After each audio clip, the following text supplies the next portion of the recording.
Hello, this is James Robert Deal coming to you from my backyard in Lynnwood, Washington. Now, every month I try to make a video of the garden. So this is October the 25th, 2019, and I will report on the progress or lack of it. So, the bush beans are still making beans, and we're letting them grow. We haven't had a hard freeze yet. So we can regularly get beans here. Now this is a type of mustard that is just totally prolific. It produces an enormous amount of vegetable matter. And what you do is you put it in a pressure cooker or you steam it for a very long time. It takes a long time to make it sweet, but it is good eating. Now these are these started as scallions. We bought them in the store and we ate them down to the root tip. And then we planted the root tips and they get really big. And you whack them off right here and they grow right back. And you chop them up and you steam stir fry them. So this is the, ouch. This is the goji berry. These are very easy to clone. You just cut off a limb and you plant it during the winter, and in the spring it lives. This is curly kale, and it's very prolific and very hardy, so it'll probably last all through the winter. Our efforts at tomatoes were a total failure because we started too late, and all these were volunteers. Yes, that's right, tomatoes will volunteer. And this stuff is edible. This is called miner's cabbage or chickweed. I don't know the Latin name. Doesn't taste great, but you know, you can cook it with onions and anything tastes good. Now the parsley will live through the winter, so you're going to have chickweed salad, parsley salad. Now I just threw some lettuce seeds down here probably a month ago. These will die if we have a hard freeze. So you can't count on lettuce year round, but you can count on fennel year round. It makes this is wonderful in your salad. You can eat it raw or you can steam it. There's a lettuce plant. And let's not forget these guys.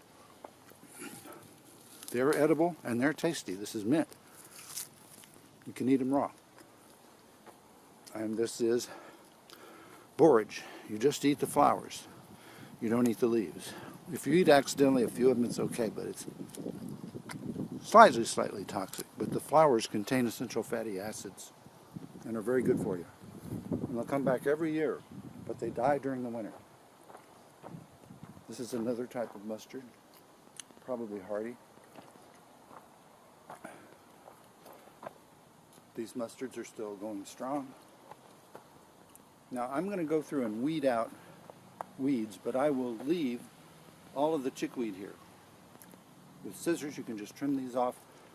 We've got lots of free food. Oh, here's another lettuce patch.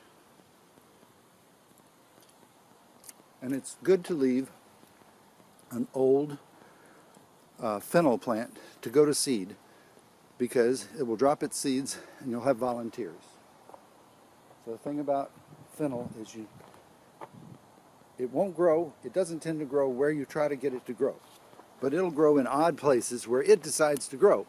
So if you find it growing, you just leave it there. Oh, here's another type of mustard greens. Very pretty. And there's still a little bit of leeks left. Now, make a special effort to buy leek seeds and plant them and figure out how to keep these in abundance, because these are wonderful in salad. You eat them raw. So good. Now, this is what the leek does when it's ending its life cycle. It makes seeds. So I'm going to let this mature and then save it. Now here's something you can do for your friends, and that is to give them a fig tree. So there's lots of excess limbs on any fig tree, and when the trees are asleep in the dead of winter, you whack one off and you stick it in the ground and it starts growing. You use root tone. You dip it in root tone, stick it in the ground. So I've given away a few, and I'm going to give away more. I should say something about the grapes. Pretty much a failure this year. They were all smitten by white powdery mildew, except for the Concord and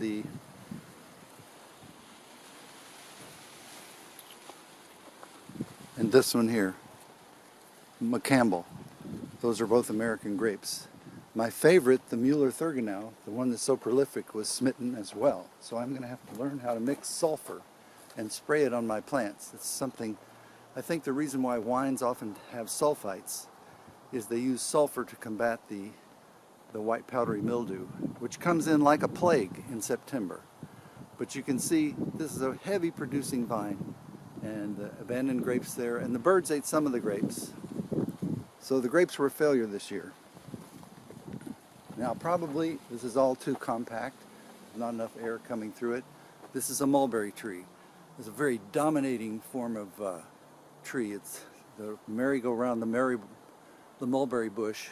You know, it's hard to make it a bush. You really have to prune it. But the mulberries are excellent and not subject to white powdery mildew. This is a silverberry. The Latin name is Elaeagnus multiflora. So this is also a clone.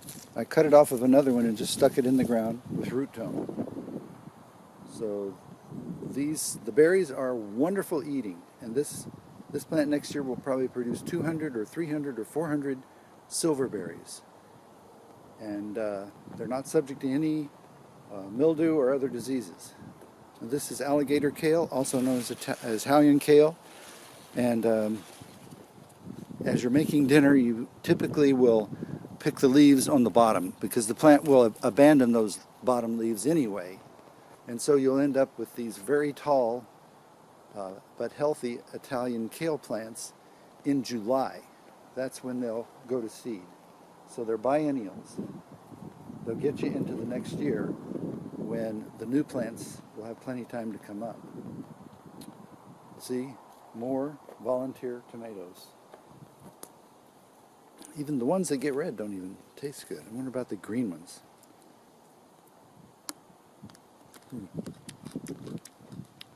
Woo! No, it's not awful. Ugh. Powerful stuff. Now I think you can cook them and they'll come out pretty good. So this is the report, October 25th. And grow and clone plants and share them with your friends for Christmas and birthdays. The sky is beautiful today. No sign of any chemtrails whatsoever. And I'll put in a word for WashingtonAttorneyBroker.com. I'm a real estate broker as well as a real estate attorney. If you're a real estate broker and you have a challenging transaction, you call me up and we'll partner on it and share the commission. If you want to get a listing and you need credibility, let's co-list. And also I do wraparound mortgages where the buyer takes over the seller's mortgage. I'll set those up and disclose what the risks are, not for first-time buyers.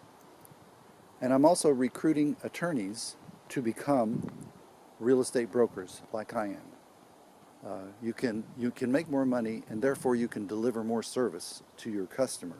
And it's a flat fee payable at closing. So if it doesn't close, you don't get paid. That's okay, because you get paid more if you wait until closing time. So that's WashingtonAttorneyBroker.com. Please check out my political website, jamesrobertdeal.org. The Green New Deal is not green enough. The Green Party is not green enough. We should stop drilling now. I've got a song. that talks about stop drilling now. And to hear my songs, go to whattoserveagoddess.com and look for the music drop down. So that's all for now, October 25th, 2019. This is the reflection of Jim and Deal right there in the window, I think. Let's see what it says. Yeah. Alrighty, bye-bye.